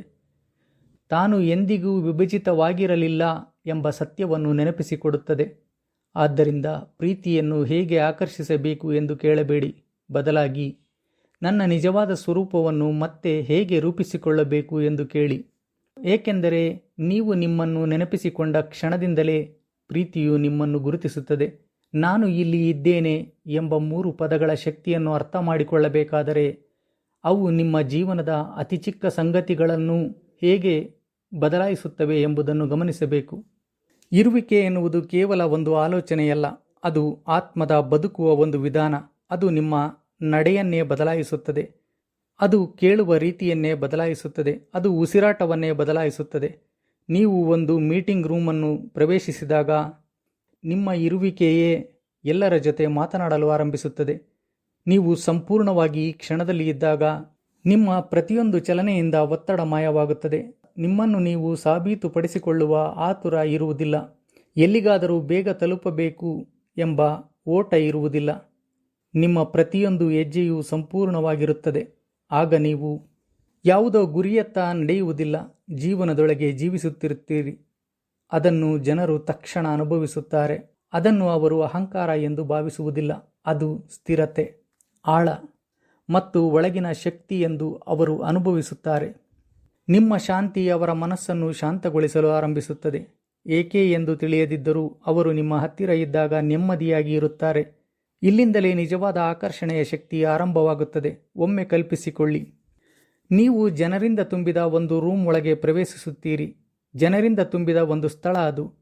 ಅಲ್ಲಿರುವ ಬಹುತೇಕ ಜನರು ತಮ್ಮದೇ ಆಲೋಚನೆಗಳಲ್ಲಿ ಕಳೆದು ಹೋಗಿದ್ದಾರೆ. ಯಾರನ್ನು ಹೇಗೆ ಮೆಚ್ಚಿಸಬೇಕು, ಹೇಗೆ ಕಾಣಬೇಕು, ಏನು ಮಾತನಾಡಬೇಕು ಎಂಬ ಯೋಚನೆಗಳಲ್ಲೇ ಮುಳುಗಿದ್ದಾರೆ. ಆದರೆ ಅವರ ನಡುವೆ ಒಬ್ಬ ವ್ಯಕ್ತಿ ಮಾತ್ರ, ಬಹುಶಃ ಅದು ನೀವೇ ಇರಬಹುದು, ಶಾಂತವಾಗಿ ನಿಂತಿದ್ದೀರಿ. ನಿಮ್ಮ ಉಸಿರಿನೊಂದಿಗೆ ಸಂಪೂರ್ಣವಾಗಿ ಸಂಪರ್ಕದಲ್ಲಿದ್ದೀರಿ. ನಿಮ್ಮ ಕಣ್ಣುಗಳಲ್ಲಿ ಜೀವಂತಿಕೆ ಇದೆ. ಯಾರಾದರೂ ನನ್ನನ್ನು ಗಮನಿಸಲಿ ಎನ್ನುವ ನಿರೀಕ್ಷೆ ನಿಮ್ಮಲ್ಲಿ ಇಲ್ಲ. ಯಾರ ಒಪ್ಪಿಗೆಯನ್ನು ನೀವು ಹುಡುಕುತ್ತಿಲ್ಲ. ನೀವು ಕೇವಲ ಇದ್ದೀರಿ. ಒಂದು ಮಾತನ್ನೂ ಆಡದೆ ಜನರು ನಿಮ್ಮನ್ನು ಗಮನಿಸಲು ಆರಂಭಿಸುತ್ತಾರೆ. ಅವರಿಗೆ ಗೊತ್ತಾಗದಂತೆಯೇ ಅವರ ಮನಸ್ಸು ನಿಮ್ಮತ್ತ ಸೆಳೆಯಲ್ಪಡುತ್ತದೆ. ನಿಮ್ಮ ಹತ್ತಿರ ಇರಬೇಕು ಎಂಬ ಭಾವನೆ ಮೂಡುತ್ತದೆ. ಏಕೆ ಎಂದು ಅವರಿಗೆ ತಿಳಿಯದಿದ್ದರೂ ಅವರು ಆ ಶಾಂತಿಯ ಕಡೆ ಆಕರ್ಷಿತರಾಗುತ್ತಾರೆ. ಏಕೆಂದರೆ ಈ ಜಗತ್ತಿನಲ್ಲಿ ಅತ್ಯಂತ ಅಪರೂಪವಾದದ್ದು ಸಂಪೂರ್ಣ ಇರುವಿಕೆ. ನಾವು ಪ್ರತಿದಿನ ಗದ್ದಲದ ಮಧ್ಯೆ ಬದುಕುತ್ತಿದ್ದೇವೆ, ಆದರೆ ನಮ್ಮ ಮನಸ್ಸು ಹುಡುಕುವುದು ಒಬ್ಬ ಮನುಷ್ಯನ ರೂಪದಲ್ಲಿರುವ ಶಾಂತಿಯನ್ನು. ನೀವು ಆ ಶಾಂತಿ ಆಗುವ ಕ್ಷಣದಿಂದಲೇ ನಿಮ್ಮ ಆಕರ್ಷಣೆ ಸಹಜವಾಗಿ ಹೆಚ್ಚುತ್ತದೆ. ನೀವು ಇರುವಿಕೆಯ ಆಳದಿಂದ ಮಾತನಾಡಿದಾಗ ನಿಮ್ಮ ಮಾತುಗಳಿಗೆ ಒಂದು ವಿಭಿನ್ನ ತೂಕ ಬರುತ್ತದೆ. ನೀವು ಜೋರಾಗಿ ಮಾತನಾಡಿದ್ದರಿಂದ ಅಲ್ಲ, ನಿಮ್ಮ ಆಲೋಚನೆ ಮತ್ತು ನಿಮ್ಮ ಮಾತಿನ ನಡುವೆ ಯಾವುದೇ ಅಂತರ ಅಲ್ಲಿ ಇರುವುದಿಲ್ಲ. ನಿಮ್ಮ ಧ್ವನಿ ಪ್ರಾಮಾಣಿಕತೆಯ ಧ್ವನಿಯಾಗಿರುತ್ತದೆ. ಜನರು ನಿಮ್ಮ ಮಾತುಗಳನ್ನು ಮಾತ್ರ ಕೇಳುವುದಿಲ್ಲ, ಆ ಮಾತುಗಳ ಹಿಂದಿನ ಶಕ್ತಿಯನ್ನು ಅನುಭವಿಸುತ್ತಾರೆ. ಅಷ್ಟೇ ಅಲ್ಲ, ಒಂದು ಸರಳವಾದ ಶುಭೋದಯ, ಗುಡ್ ಮಾರ್ನಿಂಗ್, ಹೇಗಿದ್ದೀರಾ ಎನ್ನುವ ನಿಮ್ಮ ಮಾತುಗಳು ಕೂಡ ಅವರಿಗೆ ಬೇರೆಯದೇ ರೀತಿಯಲ್ಲಿ ಕೇಳಿಸುತ್ತವೆ. ಏಕೆಂದರೆ ಅಲ್ಲಿ ನೀವು ಏನನ್ನಾದರೂ ಪಡೆಯಲು ಮಾತನಾಡುತ್ತಿಲ್ಲ, ಆ ಕ್ಷಣವನ್ನು ನೀವು ಹಂಚಿಕೊಳ್ಳಲು ಮಾತನಾಡುತ್ತಿದ್ದೀರಿ ಅಷ್ಟೇ. ಮನುಷ್ಯರು ನಿಜವಾಗಿ ಬಯಸುವುದು ಇದನ್ನೇ. ಯಾರಾದರೂ ತಮ್ಮನ್ನು ನಿಜವಾಗಿ ಅರ್ಥ ಮಾಡಿಕೊಳ್ಳಬೇಕು, ನಿಯಂತ್ರಿಸಲು ಅಲ್ಲ, ನಿಜವಾಗಿ ಭೇಟಿಯಾಗಲು. ಕೇಳುವುದು ಕೂಡ ಬದಲಾಗುತ್ತದೆ. ಹೆಚ್ಚಿನ ಜನರು ಅರ್ಥ ಮಾಡಿಕೊಳ್ಳಲು ಕೇಳುವುದಿಲ್ಲ, ಉತ್ತರ ಕೊಡಲು ಮಾತ್ರ ಕೇಳುತ್ತಾರೆ. ಎದುರಿನವರು ಮಾತನಾಡುತ್ತಿರುವಾಗಲೇ ತಾವು ಏನು ಹೇಳಬೇಕು ಎಂದು ಯೋಚಿಸುತ್ತಿರುತ್ತಾರೆ. ಹಾಗಾಗಿ ಎದುರಿನ ವ್ಯಕ್ತಿಯ ನಿಜವಾದ ಭಾವನೆಯನ್ನು ಅವರು ಗ್ರಹಿಸುವುದೇ ಇಲ್ಲ. ಆದರೆ ನಾನು ಇಲ್ಲಿ ಇದ್ದೇನೆ ಎಂಬ ಸ್ಥಿತಿಯಲ್ಲಿ ನೀವು ಕೇಳಿದಾಗ ಎದುರಿನ ವ್ಯಕ್ತಿಗೆ ಒಂದು ಅಪರೂಪದ ಅನುಭವವಾಗುತ್ತದೆ. ಯಾರೋ ನನ್ನನ್ನು ನಿಜವಾಗಿಯೂ ನೋಡುತ್ತಿದ್ದಾರೆ ಎಂಬ ಭಾವನೆ ಅವರಿಗೆ ಸುರಕ್ಷತೆ ಅನ್ನಿಸುತ್ತದೆ. ನಿಧಾನವಾಗಿ ಅವರ ಮುಖವಾಡಗಳು ಕಳಚುತ್ತವೆ, ಒತ್ತಡ ಕರಗುತ್ತದೆ. ನಿಮ್ಮಿಬ್ಬರ ನಡುವೆ ಕಾಣದ ಒಂದು ಸೇತುವೆ ನಿರ್ಮಾಣವಾಗುತ್ತದೆ. ಅದು ಸಂಪೂರ್ಣ ಇರುವಿಕೆಯ ಸೇತುವೆ. ಆಗ ನಿಮಗೆ ದೊಡ್ಡ ಸತ್ಯ ಅರ್ಥವಾಗುತ್ತದೆ. ಯಾರನ್ನಾದರೂ ನಿಮ್ಮತ್ತ ಸೆಳೆಯುವುದು ಚೆನ್ನಾಗಿ ಮಾತನಾಡುವುದರಿಂದ ಅದು ಸಾಧ್ಯವಾಗುವುದಿಲ್ಲ, ತಮಾಷೆಗಳಿಂದಲೂ ಅದು ಸಾಧ್ಯವಾಗುವುದಿಲ್ಲ. ನಿಮ್ಮ ಗಮನ ಶಾಂತಿಯಲ್ಲಿ ಅವರು ನೆಮ್ಮದಿಯಾಗಿ ಇರಲು ಅವಕಾಶ ಕೊಡುವುದರಿಂದ ಅದೇ ನಿಜವಾದ ಆಕರ್ಷಣೆ ಎಂದು ನಿಮಗೆ ಅರ್ಥವಾಗುತ್ತದೆ. ಮಾರುಕಟ್ಟೆಯಲ್ಲಿ ಇರಲಿ, ಅಡುಗೆ ಮನೆಯಲ್ಲಿ ಇರಲಿ, ಸ್ನೇಹಿತರ ಜೊತೆ ಮಾತನಾಡುವಾಗ ಆಗಿರಲಿ, ನಿಮ್ಮ ಇರುವಿಕೆಯೇ ಒಂದು ಮೃದುವಾದ ಪರಿಮಳದಂತೆ ಹರಡುತ್ತದೆ. ನೀವು ಒತ್ತಾಯಿಸುವುದನ್ನು ಬಿಡುತ್ತೀರಿ ಮತ್ತು ಜೀವನದ ಅನೇಕ ಸಂಗತಿಗಳು ಸಹಜವಾಗಿ ಸರಿಹೊಂದಲು ಆರಂಭಿಸುತ್ತವೆ. ಹೊಸ ಅವಕಾಶಗಳು ಕಾಣಿಸಿಕೊಳ್ಳುತ್ತವೆ. ಅವು ಕೇವಲ ಕಾಕತಾಳೀಯ ಘಟನೆಗಳಲ್ಲ. ನಿಮ್ಮೊಳಗಿನ ಶಕ್ತಿಗೆ ಜೀವನವು ನಿಮಗೆ ನೀಡುವ ಸಹಜ ಪ್ರತಿಕ್ರಿಯೆಗಳು ಅವು. ನೀವು ಸಂಪೂರ್ಣವಾಗಿ ಈ ಕ್ಷಣದಲ್ಲಿ ಇದ್ದಾಗ ಜೀವನವೇ ನಿಮ್ಮನ್ನು ನಂಬಲು ಆರಂಭಿಸುತ್ತದೆ. ಇಲ್ಲಿಯವರೆಗೂ ಮರೆಮಾಚಿದ್ದ ಅನೇಕ ಸಾಧ್ಯತೆಗಳು ನಿಮ್ಮ ಮುಂದೆ ತೆರೆದುಕೊಳ್ಳುತ್ತವೆ.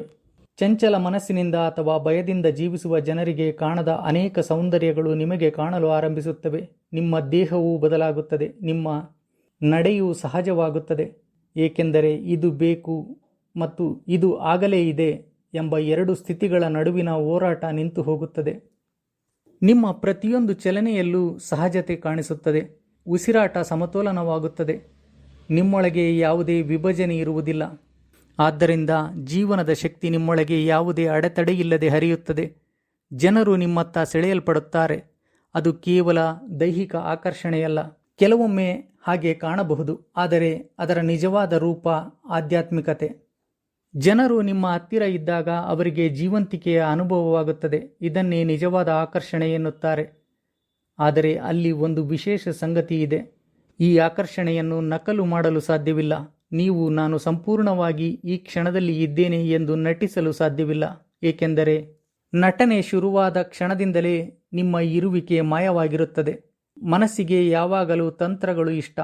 ಹೇಗೆ ಆತ್ಮವಿಶ್ವಾಸದಿಂದ ಕಾಣಬೇಕು, ಹೇಗೆ ಕಣ್ಣಲ್ಲಿ ಕಣ್ಣು ಹಾಕಿ ನೋಡಬೇಕು, ಮಾತನಾಡಬೇಕು, ಹೇಗೆ ಎಲ್ಲರನ್ನೂ ಮೆಚ್ಚಿಸಬೇಕು, ಇಂತಹ ವಿಧಾನಗಳನ್ನು ಅದು ಹುಡುಕುತ್ತಾ ಇರುತ್ತದೆ.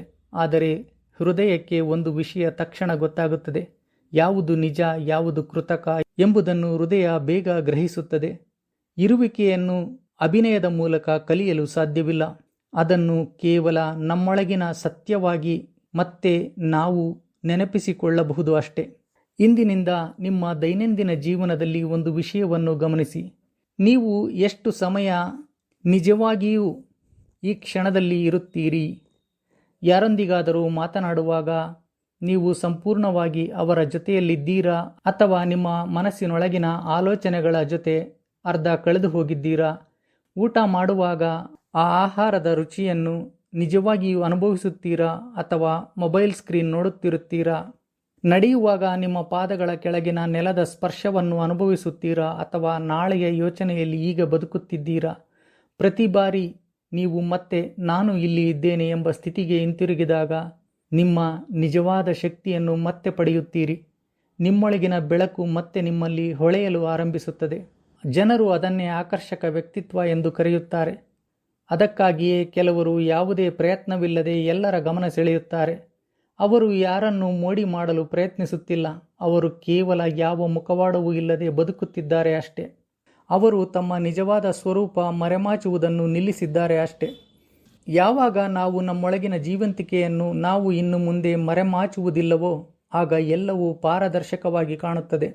ಅದು ಯಾವುದೇ ಕೃತಕ ನಟನೆಗಿಂತ ಹೆಚ್ಚು ಪ್ರಕಾಶಿಸುತ್ತದೆ. ಆದ್ದರಿಂದ ನೀವು ಯಾರನ್ನಾದರೂ ಆಕರ್ಷಿಸಲು ಬಯಸಿದರೆ ಕನ್ನಡಿಯ ಮುಂದೆ ನಿಂತು ನಿಮ್ಮ ಮುಖವನ್ನು ಬದಲಾಯಿಸಲು ಪ್ರಯತ್ನಿಸಬೇಡಿ. ನಿಮ್ಮ ಗಮನ ನಿಮ್ಮ ಉಸಿರಿನ ಕಡೆ ತಿರುಗಿಸಿ. ಪ್ರತಿ ಬಾರಿ ಉಸಿರನ್ನು ಒಳಗೆ ತೆಗೆದುಕೊಳ್ಳುವಾಗ ನಿಮಗೆ ನೀವೇ ನೆನಪಿಸಿಕೊಳ್ಳಿ, ನಾನು ಇಲ್ಲಿ ಇದ್ದೇನೆ ಎಂದು. ಪ್ರತಿ ಬಾರಿ ಉಸಿರನ್ನು ಹೊರಬಿಡುವಾಗ ಒಳಗಿನ ಒತ್ತಡವನ್ನು ಹೊರಬಿಡಿ. ಕೆಲವೇ ದಿನಗಳಲ್ಲಿ ಜನರು ನಿಮ್ಮನ್ನು ಬೇರೆಯದೇ ರೀತಿಯಲ್ಲಿ ನೋಡಲು ಆರಂಭಿಸುತ್ತಾರೆ. ಅದಕ್ಕೆ ಕಾರಣ ನಿಮ್ಮ ಮುಖ ಬದಲಾಗಿಲ್ಲ, ನಿಮ್ಮ ಒಳಗಿನ ಶಕ್ತಿ ಬದಲಾಗಿರುತ್ತದೆ. ಅವರು ನಿಮ್ಮ ಹೊರಗಿನ ರೂಪಕ್ಕೆ ಆಕರ್ಷಿತರಾಗುವುದಿಲ್ಲ, ನಿಮ್ಮೊಳಗಿನ ನಿಜವಾದ ಇರುವಿಕೆಗೆ ಸೆಳೆಯಲ್ಪಡುತ್ತಾರೆ. ಇದೇ ನಿಜವಾದ ಆಕರ್ಷಣೆಯ ಅದ್ಭುತ ಚಮತ್ಕಾರ. ಈ ಜಗತ್ತಿನ ಜನರ ಮನಸ್ಸನ್ನು ಗೆಲ್ಲುವುದು, ನನ್ನನ್ನು ಜನರು ಗಮನಿಸಬೇಕು ಎಂದು ಓಡುವುದರಿಂದ ಅದು ಸಾಧ್ಯವಾಗುವುದಿಲ್ಲ. ನಿಮ್ಮ ಸಂಪೂರ್ಣ ಗಮನವನ್ನು ಈ ಕ್ಷಣದಲ್ಲಿ ನಿಮ್ಮ ಎದುರಿಗೆ ಇರುವ ವ್ಯಕ್ತಿಗೆ ಸಹಜವಾಗಿ ನೀಡುವುದರಿಂದ ಅದು ಸಾಧ್ಯವಾಗುತ್ತದೆ. ಈ ಬದುಕಿನ ಅತ್ಯಂತ ದೊಡ್ಡ ಆಕರ್ಷಣೆಯ ಶಕ್ತಿ ಅಧಿಕಾರದಲ್ಲಿಲ್ಲ, ಸಮರ್ಪಣೆಯಲ್ಲಿದೆ. ಪ್ರತಿಯೊಬ್ಬರ ಜೀವನದಲ್ಲಿಯೂ ಒಂದು ಸಮಯ ಬರುತ್ತದೆ. ಚಪ್ಪಾಳೆಗಳು ನಿಧಾನವಾಗಿ ನಿಂತು ಹೋಗುತ್ತವೆ, ಜನರ ಗದ್ದಲ ದೂರವಾಗುತ್ತದೆ. ನೀವು ಒಬ್ಬರೇ ಒಂದು ವಿಚಿತ್ರವಾದ ಮೌನದೊಳಗೆ ನಡೆಯುತ್ತಿರುವ ಅನುಭವವಾಗುತ್ತದೆ. ಮೊದಲಿಗೆ ಆ ಮೌನ ನಿಮಗೆ ಅಸಹಜವಾಗಿ ಕಾಣಬಹುದು, ಏನೋ ತಪ್ಪಾಗಿದೆ ಎಂದು ಅನ್ನಿಸಬಹುದು. ನಾನು ಹಿಂದೆ ಬಿದ್ದನ, ಜಗತ್ತು ನನ್ನನ್ನು ಮರೆತು ಬಿಟ್ಟಿದೆಯಾ ಎಂಬ ಪ್ರಶ್ನೆಗಳು ಬರಬಹುದು. ಆದರೆ ನಿಜವಾಗಿ ನಡೆಯುವುದೇ ಬೇರೆ. ಜೀವನ ನಿಮ್ಮ ಮುಂದೆ ಇದ್ದ ಎಲ್ಲ ತನ್ನ ಪರದೆಗಳನ್ನು ನಿಧಾನವಾಗಿ ಸರಿಸಿದೆ. ಇನ್ನು ಮುಂದೆ ಯಾವ ಗೊಂದಲವೂ ಇಲ್ಲದೆ, ಯಾವ ಮುಖವಾಡವೂ ಇಲ್ಲದೆ, ಯಾರಿಗೋ ಇಷ್ಟವಾಗಬೇಕು ಎಂಬ ನಟನೆ ಇಲ್ಲದೆ ನಿಮ್ಮನ್ನು ನೀವು ನಿಜವಾಗಿ ನೋಡುವ ಸಮಯ ಬಂದಿದೆ. ನಮ್ಮ ಜೀವನದ ಬಹುಭಾಗ ಗದ್ದಲದಿಂದ ತುಂಬಿರುತ್ತದೆ. ಇತರರ ನಿರೀಕ್ಷೆಗಳು, ಅವರ ಅಭಿಪ್ರಾಯಗಳು, ಹೋಲಿಕೆಗಳು, ತೀರ್ಪುಗಳು ಇವೆಲ್ಲವುದರ ಮಧ್ಯೆ ನಾವು ಬದುಕುತ್ತಿದ್ದೇವೆ. ದುರದೃಷ್ಟವಶಾತ್ ಅದೇ ಬದುಕಿನ ಅರ್ಥ ಎಂದು ನಂಬಿಬಿಡುತ್ತೇವೆ. ಜನರು ನಮ್ಮನ್ನು ಗುರುತಿಸಿದರೆ ಅದೇ ನಿಜವಾದ ಜೀವನ ಎಂದು ಭಾವಿಸುತ್ತೇವೆ. ಆದರೆ ಒಂದು ದಿನ ಈ ಅನುಭವ ಪ್ರತಿಯೊಬ್ಬರಿಗೂ ಆಗುತ್ತದೆ. ಜಗತ್ತು ನಿಮ್ಮನ್ನು ನೋಡುವುದನ್ನು ನಿಲ್ಲಿಸುತ್ತದೆ. ಆಗ ನೀವು ನಿಮ್ಮತ್ತ ನೋಡಬೇಕಾದ ಸಮಯ ಬರುತ್ತದೆ. ಆ ಕ್ಷಣದಲ್ಲೇ ಜೀವನ ನಿಮಗೆ ಒಂದು ಅಪರೂಪದ ಆಹ್ವಾನ ನೀಡುತ್ತದೆ. ನಿಮ್ಮ ಮೌಲ್ಯ ಯಾವತ್ತೂ ಜನರ ಚಪ್ಪಾಳೆಗಳ ಮೇಲೆ ಅವಲಂಬಿತವಾಗಿರಲಿಲ್ಲ ಎಂಬ ಸತ್ಯವನ್ನು ಅರಿಯುವ ಅವಕಾಶ ನಿಮಗೆ ಆಗ ಸಿಗುತ್ತದೆ. ಬಾಲ್ಯದಿಂದಲೇ ನಮಗೆ ಒಂದು ಪಾಠ ಕಲಿಸಲಾಗುತ್ತದೆ. ಇತರರ ಒಪ್ಪಿಗೆಯೇ ಮೌಲ್ಯ. ಪ್ರೀತಿಸಲ್ಪಡಬೇಕು ಎಂದರೆ ಜನರು ನಮ್ಮನ್ನು ಗಮನಿಸಬೇಕು. ಜನರು ಗಮನಿಸಿದರೆ ಅದೇ ಯಶಸ್ಸು ಎಂದು ಭಾವಿಸುತ್ತಾರೆ. ಒಂದು ಚಿಕ್ಕ ಮಗು ತಾನು ಬಿಡಿಸಿದ ಚಿತ್ರವನ್ನು ಹಿಡಿದು ಮನೆಗೆ ಬಂದಾಗ ಮೊದಲು ಚಿತ್ರವನ್ನು ನೋಡುವುದಿಲ್ಲ, ತಂದೆ ತಾಯಿಯ ಮುಖವನ್ನು ನೋಡುತ್ತದೆ. ಅವರು ಮೆಚ್ಚುತ್ತಾರೆಯೇ ಎಂದು ಅದು ಗಮನಿಸುತ್ತದೆ. ಒಬ್ಬ ವಿದ್ಯಾರ್ಥಿ ಕಲಿಯುವ ಸಂತೋಷಕ್ಕಾಗಿ ಓದುವುದಿಲ್ಲ, ಅಂಕಗಳಿಗಾಗಿ ಓದುತ್ತಾನೆ, ಒಂದು ಮೆಚ್ಚುಗೆಯ ಮಾಹಿತಿಗಾಗಿ. ತಾನು ಸರಿ ಎಂದು ತೋರಿಸುವ ಭಾವನೆಗಾಗಿ ಅವನು ಪ್ರಯತ್ನಿಸುತ್ತಾನೆ. ದೊಡ್ಡವರಾದ ಮೇಲೂ ಈ ಅಭ್ಯಾಸ ಬದಲಾಗುವುದಿಲ್ಲ. ನಾವು ಗುರುತಿಸಿಕೊಳ್ಳಲು ಓಡುತ್ತೇವೆ, ಹೊಗಳಿಕೆಯನ್ನು ಹುಡುಕುತ್ತೇವೆ, ಚಪ್ಪಾಳೆಗಾಗಿ ಬದುಕುತ್ತೇವೆ. ಗಮನವನ್ನೇ ಪ್ರೀತಿ ಎಂದು ತಪ್ಪಾಗಿ ಅರ್ಥ ಮಾಡಿಕೊಳ್ಳುತ್ತೇವೆ. ಮೆಚ್ಚುಗೆಯನ್ನೇ ಅರ್ಥ ಮಾಡಿಕೊಳ್ಳುವುದು ಎಂದು ನಾವು ಭಾವಿಸುತ್ತೇವೆ. ಆದರೆ ಇವೆಲ್ಲವೂ ಕಾಣದ ಒಂದು ಅವಲಂಬನೆ. ನಿಮ್ಮ ಶಾಂತಿಯನ್ನು ಇತರರ ಮನಸ್ಥಿತಿಗೆ ಒಪ್ಪಿಸಿದಂತಾಗುತ್ತದೆ. ನಿಮ್ಮ ಮೌಲ್ಯವನ್ನು ಜನರ ಅಭಿಪ್ರಾಯಕ್ಕೆ ಕಟ್ಟಿಹಾಕಿದಂತಾಗುತ್ತದೆ. ಇದರಲ್ಲೇ ದೊಡ್ಡ ದುರಂತ ಇದೆ. ಇತರರಿಂದ ಒಪ್ಪಿಗೆ ಪಡೆಯುವ ಪ್ರಯತ್ನದಲ್ಲಿ ಜೀವನವೇ ಪ್ರತಿ ಕ್ಷಣ ನಿಮಗೆ ನೀಡುತ್ತಿರುವ ಮೌನದ ಒಪ್ಪಿಗೆಯನ್ನು ನೀವು ಕಳೆದುಕೊಳ್ಳುತ್ತೀರಿ. ಒಂದು ಸರಳ ಸತ್ಯವನ್ನು ಮರೆತು ಬಿಡುತ್ತೀರಿ. ನೀವು ಇಲ್ಲಿ ಇದ್ದೀರಿ, ಉಸಿರಾಡುತ್ತಿದ್ದೀರಿ, ಬದುಕುತ್ತಿದ್ದೀರಿ. ಇದೇ ಜೀವನ ನಿಮಗೆ ಕೊಟ್ಟಿರುವ ಮೊದಲ ಮತ್ತು ಅತ್ಯಂತ ದೊಡ್ಡ ಒಪ್ಪಿಗೆ. ಯಾರೂ ಜೊತೆಯಿಲ್ಲದಾಗ, ಯಾರೂ ನಿಮ್ಮನ್ನು ನೋಡದಾಗ ಒಬ್ಬರೇ ನಡೆಯುವುದರಲ್ಲಿ ಒಂದು ಪವಿತ್ರತೆ ಇದೆ. ಆ ಏಕಾಂತದಲ್ಲಿ, ಗದ್ದಲದ ನಡುವೆ ಎಂದಿಗೂ ಕೇಳಿಸದ ಒಂದು ಧ್ವನಿ ನಿಮಗೆ ಕೇಳಲು ಆರಂಭಿಸುತ್ತದೆ. ನಿಮ್ಮ ಹೃದಯದ ಬಡಿತ, ನಿಮ್ಮ ಉಸಿರಿನ ಲಯ, ಇಲ್ಲಿಯವರೆಗೂ ಮೌನವಾಗಿ ನಿಮ್ಮೊಂದಿಗೆ ಮಾತನಾಡುತ್ತಿದ್ದ ಜೀವನದ ನಾದ. ನಾವು ಇತರರು ನಮ್ಮನ್ನು ಅರ್ಥ ಮಾಡಿಕೊಳ್ಳಲಿ ಎಂದು ಎಷ್ಟೊಂದು ಸಮಯ ಕಳೆಯುತ್ತೇವೆ. ಆದರೆ ನಮ್ಮನ್ನೇ ನಾವು ಅರ್ಥ ಮಾಡಿಕೊಳ್ಳುವುದನ್ನು ಮರೆತು ಬಿಡುತ್ತೇವೆ. ನಿಜವಾದ ಜೀವನದ ಅರಿವು ಏಕಾಂತದಲ್ಲೇ ಬೆಳೆಯುತ್ತದೆ. ಅಲ್ಲಿ ಯಾರನ್ನು ಮೆಚ್ಚಿಸಬೇಕಾಗಿಲ್ಲ. ನಿಮ್ಮನ್ನು ನೀವು ಸ್ಪಷ್ಟವಾಗಿ ಕಾಣಲು ಆರಂಭಿಸುತ್ತೀರಿ. ನಿಮ್ಮ ಮನಸ್ಸು ಹೇಗೆ ಕೆಲಸ ಮಾಡುತ್ತದೆ, ನಿಮ್ಮ ಹೃದಯ ಯಾವ ವಿಷಯಕ್ಕೆ ಸ್ಪಂದಿಸುತ್ತದೆ, ನಿಮ್ಮ ನಿಯಂತ್ರಣವಿಲ್ಲದೆಯೇ ಹೇಗೆ ಜೀವನ ತನ್ನ ದಾರಿಯಲ್ಲಿ ಅದು ಸಾಗುತ್ತಿದೆ ಎಂಬುದನ್ನು ಗಮನಿಸಲು ಆರಂಭಿಸುತ್ತೀರಿ. ಮೊದಲಿಗೆ ಖಾಲಿ ಅನಿಸಿದ ಆ ಮೌನ ನಿಧಾನವಾಗಿ ತುಂಬಿರುವಂತೆ ಅನಿಸುತ್ತದೆ. ಅದರೊಳಗೆ ಅರಿವು ಇರುತ್ತದೆ, ಇರುವಿಕೆ ಇರುತ್ತದೆ, ಜೀವನ ಇರುತ್ತದೆ. ಅಷ್ಟೇ ಅಲ್ಲ, ಏಕಾಂತ ಎಂದರೆ ಇತರರ ಕೊರತೆಯಲ್ಲ. ಇತರರು ಇಲ್ಲದಿರುವಾಗ ನಿಮ್ಮನ್ನೇ ನೀವು ಕಂಡುಕೊಳ್ಳುವ ಒಂದು ಅವಕಾಶ. ಆ ಕ್ಷಣದಲ್ಲಿ ಬ್ರಹ್ಮಾಂಡವೇ ನಿಮಗೆ ಹೇಳುತ್ತಿರುವಂತೆ ಅನ್ನಿಸುತ್ತದೆ, ಈಗ ಕೊನೆಗೂ ನೀನೇ ನಿನ್ನ ನಿಜವಾದ ಸ್ವರೂಪವನ್ನು ಭೇಟಿಯಾಗಲು ಸಿದ್ಧನಾಗಿದ್ದೀಯಾ ಎಂದು ಬ್ರಹ್ಮಾಂಡ ನಿಮ್ಮ ಜೊತೆ ಮಾತನಾಡಿದಂತೆ ಅನ್ನಿಸುತ್ತದೆ. ಆದರೆ ದುರದೃಷ್ಟವಶಾತ್ ನಾವು ಏಕಾಂತವನ್ನು ಹೆಚ್ಚಾಗಿ ಒಂದು ಸಮಸ್ಯೆಯಂತೆ ನೋಡುತ್ತೇವೆ. ನಾವು ಸಾಮಾನ್ಯವಾಗಿ ಏಕಾಂತವನ್ನು ಒಂದು ಶಿಕ್ಷೆ ಎಂದು ಭಾವಿಸುತ್ತೇವೆ. ಆದರೆ ನಿಜವಾಗಿ ನೋಡಿದರೆ ಅದೇ ನಮ್ಮ ಜೀವನದ ಮೊದಲ ಮತ್ತು ಅತ್ಯಂತ ದೊಡ್ಡ ಗುರು. ನಿಮ್ಮ ಜೊತೆಯಲ್ಲಿ ಯಾರೂ ಇಲ್ಲದಾಗ ನೀವು ನಿಧಾನವಾಗಿ ನಿಮ್ಮೊಳಗೆ ಶಾಂತಿಯನ್ನು ಅನುಭವಿಸಲು ಕಲಿಯುತ್ತೀರಿ. ನಿಮ್ಮನ್ನು ಹುರಿದುಂಬಿಸಲು ಯಾರೂ ಇಲ್ಲದಾಗ ಒಂದು ದೊಡ್ಡ ಸತ್ಯ ಅರಿವಾಗುತ್ತದೆ. ನೀವು ಮುಂದೆ ಸಾಗುತ್ತಿರುವುದೇ ಅದೇ ನಿಮ್ಮ ಒಂದು ಸಾಧನೆ, ಅದೇ ನಿಮ್ಮೊಳಗಿನ ನಿಜವಾದ ಚಪ್ಪಾಳೆ. ಇದೇ ಎಲ್ಲರ ಕಣ್ಣೆದುರೂ ಇದ್ದರೂ ಹೆಚ್ಚಿನ ಜನರಿಗೆ ಕಾಣದ ರಹಸ್ಯವಾಗಿ ಉಳಿದಿದೆ. ಗುರಿ ಸೇರುವುದು ಬಹುಮಾನವಲ್ಲ, ಪ್ರಯಾಣವೇ ಬಹುಮಾನ. ನೀವು ಮಾಡುವ ಪ್ರತಿಯೊಂದು ಸಣ್ಣ ಪ್ರಯತ್ನ, ಯಾರಿಗೂ ಗೊತ್ತಾಗದ ಪ್ರತಿಯೊಂದು ಸಣ್ಣ ಗೆಲುವು, ಯಾವುದೇ ಸದ್ದು ಮಾಡದೆ ನೀವು ಮುಂದುವರಿಯುವ ಪ್ರತಿಯೊಂದು ದಿನ, ಇವೆಲ್ಲವೂ ನಿಮ್ಮ ನಿಜವಾದ ಬೆಳವಣಿಗೆಯ ಹೆಜ್ಜೆಗಳು. ಇದಕ್ಕೆ ಜನರ ಚಪ್ಪಾಳೆ ಸಿಗದಿರಬಹುದು, ಆದರೆ ಇವು ನಿಮ್ಮೊಳಗೆ ಒಂದು ಅಮೂಲ್ಯವಾದ ಶಕ್ತಿಯನ್ನು ನಿರ್ಮಿಸುತ್ತವೆ. ಆ ಶಕ್ತಿಯನ್ನು ಯಾರೂ ನಿಮಗೆ ಕೊಡುವುದಿಲ್ಲ, ಯಾರೂ ನಿಮ್ಮಿಂದ ಕಸಿದುಕೊಳ್ಳಲು ಸಾಧ್ಯವಿಲ್ಲ. ಬಾಲ್ಯದಿಂದಲೇ ಜೀವನವೆಂದರೆ ಒಂದು ಸ್ಪರ್ಧೆ ಎಂದು ನಮಗೆ ಕಲಿಸಲಾಗಿದೆ. ಎಲ್ಲರಿಗಿಂತ ಮೇಲಕ್ಕೆ ಏರಬೇಕಾದ ಮೆಟ್ಟಿಲು, ಗೆಲ್ಲಬೇಕಾದ ಓಟ ಎಂದು. ಆದರೆ ಈ ರೀತಿ ಯೋಚನೆಯೇ ಎಂದಿಗೂ ತೀರದ ಹಸಿವನ್ನು ನಿಮ್ಮಲ್ಲಿ ಸೃಷ್ಟಿಸುತ್ತದೆ, ಯಾವತ್ತೂ ತುಂಬದ ದಾಹವನ್ನು ನಿಮ್ಮಲ್ಲಿ ಹುಟ್ಟಿಸುತ್ತದೆ. ನಾವು ನಮ್ಮನ್ನು ಇತರರೊಂದಿಗೆ ಹೋಲಿಸಿಕೊಳ್ಳುತ್ತೇವೆ, ನಮ್ಮ ಮೌಲ್ಯವನ್ನು ಅವರ ಒಪ್ಪಿಗೆಯಿಂದ ಅಳೆಯಲು ಪ್ರಯತ್ನಿಸುತ್ತೇವೆ. ಹೀಗೆ ನಾವೇ ನಮ್ಮ ದುಃಖಕ್ಕೆ ಕಾರಣವಾಗುತ್ತೇವೆ. ಬುದ್ಧ ಇದನ್ನೇ ತೃಷ್ಣೆ ಎಂದು ಕರೆದಿದ್ದಾರೆ. ತೃಷ್ಣೆ ಎಂದರೆ ಎಂದಿಗೂ ತೀರದ ಬಯಕೆ. ಅದೇ ನಮ್ಮನ್ನು ದುಃಖದಿಂದ ಕಟ್ಟಿಹಾಕುತ್ತದೆ. ಆದ್ದರಿಂದ ಅದರಿಂದ ಮುಕ್ತವಾಗುವ ದಾರಿ ಯಾವುದೆಂದರೆ ಇನ್ನಷ್ಟು ಜನರ ಮೆಚ್ಚುಗೆಯನ್ನು ಪಡೆಯುವುದಲ್ಲ, ಜನರ ಮೆಚ್ಚುಗೆಯ ಅಗತ್ಯವೇ ಒಂದು ಭ್ರಮೆ ಎಂದು ಅರಿಯುವುದು. ಯಾವ ಕ್ಷಣದಲ್ಲಿ ನಿಮ್ಮನ್ನು ನೀವು ಸಾಬೀತುಪಡಿಸಿಕೊಳ್ಳುವ ಪ್ರಯತ್ನವನ್ನು ಬಿಡುತ್ತೀರೋ ಆ ಕ್ಷಣದಿಂದಲೇ ನೀವು ನಿಜವಾದ ಸ್ವಾತಂತ್ರ್ಯವನ್ನು ಅನುಭವಿಸಲು ಆರಂಭಿಸುತ್ತೀರಿ. ಆಗ ನಿಮಗೆ ಅರಿವಾಗುತ್ತದೆ, ನೀವು ಎಂದಿಗೂ ಯಾರಿಗಿಂತಲೂ ಹಿಂದೆ ಇರಲಿಲ್ಲ, ನಿಮ್ಮಲ್ಲಿಯೂ ಯಾವುದೂ ಕೊರತೆಯೂ ಇರಲಿಲ್ಲ, ನೀವು ಸಿಲುಕಿಕೊಂಡಿದ್ದು ಹೋಲಿಕೆಗಳ ಭ್ರಮೆಯಲ್ಲಿ ಮಾತ್ರ ಎಂದು ನಿಮಗೆ ಅರ್ಥವಾಗುತ್ತದೆ. ಒಮ್ಮೆ ಕಾಡಿನೊಳಗೆ ಅರಳಿರುವ ಒಂದು ಹೂವನ್ನು ನೆನಪಿಸಿಕೊಳ್ಳಿ. ಯಾರು ನೋಡದಿದ್ದರೂ ಅದು ಸಂಪೂರ್ಣವಾಗಿ ಅರಳುತ್ತದೆ. ಅದು ಎಂದಿಗೂ ಕೇಳುವುದಿಲ್ಲ, ನಾನು ಸಾಕಷ್ಟು ಸುಂದರವಾಗಿದ್ದೇನಾ ಅಥವಾ ಯಾರಾದರೂ ನನ್ನನ್ನು ಮೆಚ್ಚುತ್ತಾರಾ ಎಂದು. ತನ್ನ ಸ್ವಭಾವದಂತೆ ಅದು ಅರಳುತ್ತದೆ ಅಷ್ಟೇ. ಅದೇ ಅದರ ಬದುಕು, ಅದೇ ಅದರ ಧರ್ಮ. ಆ ಸರಳ ಅರಳುವಿಕೆಯ ಮೂಲಕವೇ ಅದು ಈ ಬ್ರಹ್ಮಾಂಡದ ಅದ್ಭುತದಲ್ಲಿ ತನ್ನ ಪಾಲು ಸಂಪೂರ್ಣವಾಗಿ ಜೀವಿಸುತ್ತದೆ. ಆ ಹೂವು ಜಗತ್ತಿಗಾಗಿ ಅರಳುವುದಿಲ್ಲ, ಅರಳುವುದು ಎನ್ನುವ ಜೀವನ ತನ್ನ ಮೂಲಕ ವ್ಯಕ್ತವಾಗುತ್ತಿರುವುದರಿಂದ ಅದು ಅರಳುತ್ತದೆ. ನೀವು ಕೂಡ ಅದೇ ಹೂವಿನಂತೆಯೇ ಜೀವಿಸಿ. ಯಾರಾದರೂ ನಿಮ್ಮನ್ನು ಹೊಗಳುವ ಅಗತ್ಯವಿಲ್ಲ, ಯಾರಾದರೂ ನಿಮ್ಮನ್ನು ಗಮನಿಸುವ ಅಗತ್ಯವೂ ಇಲ್ಲ.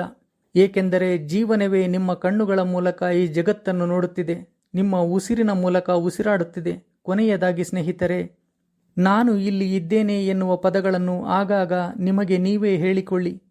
ನಾನು ಇಲ್ಲಿ ಇದ್ದೇನೆ ಎಂದು ಹೇಳುವಾಗ ಕೇವಲ ಬಾಯಿಯಿಂದ ಹೇಳಬೇಡಿ, ಅದನ್ನು ಸಂಪೂರ್ಣವಾಗಿ ಹೃದಯದಲ್ಲಿ ಭಾವಿಸಿ. ನಿಮ್ಮ ಸಂಪೂರ್ಣ ಅಸ್ತಿತ್ವದಿಂದ ಹೇಳಿ.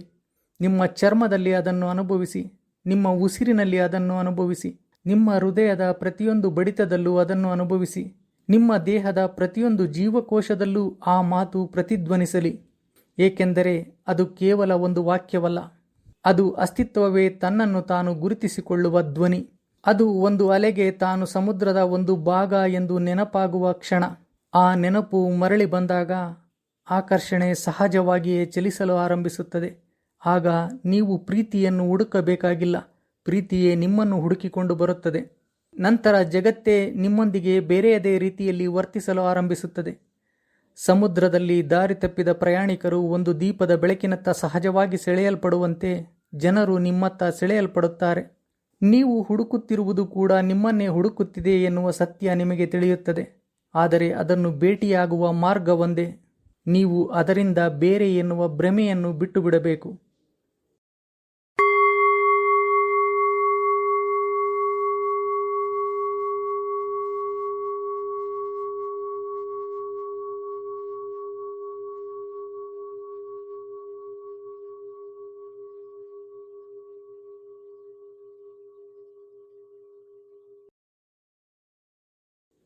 ಈ ಕ್ಷಣದಲ್ಲಿ ಜೀವಿಸುವ ಕಲೆ ಅಥವಾ ಧ್ಯಾನವನ್ನು ಅಭ್ಯಾಸ ಮಾಡಲು ಇಚ್ಛಿಸಿದರೆ ನನ್ನ ಚಾನಲ್ನಲ್ಲಿ ಇರುವ ವಿಡಿಯೋ ಲಿಂಕುಗಳನ್ನು ಅನುಸರಿಸಿ. ಆ ವಿಡಿಯೋ ಲಿಂಕುಗಳನ್ನು ಈ ವಿಡಿಯೋ ಡಿಸ್ಕ್ರಿಪ್ಷನಲ್ಲಿಯೂ ಕೊಟ್ಟಿರುತ್ತೇನೆ. ಅವುಗಳನ್ನು ಅನುಸರಿಸಿ ಅಭ್ಯಾಸ ಮಾಡಿ. ಧನ್ಯವಾದಗಳು ಸ್ನೇಹಿತರೆ. ಇಂತಿ ನಿಮ್ಮ GCV.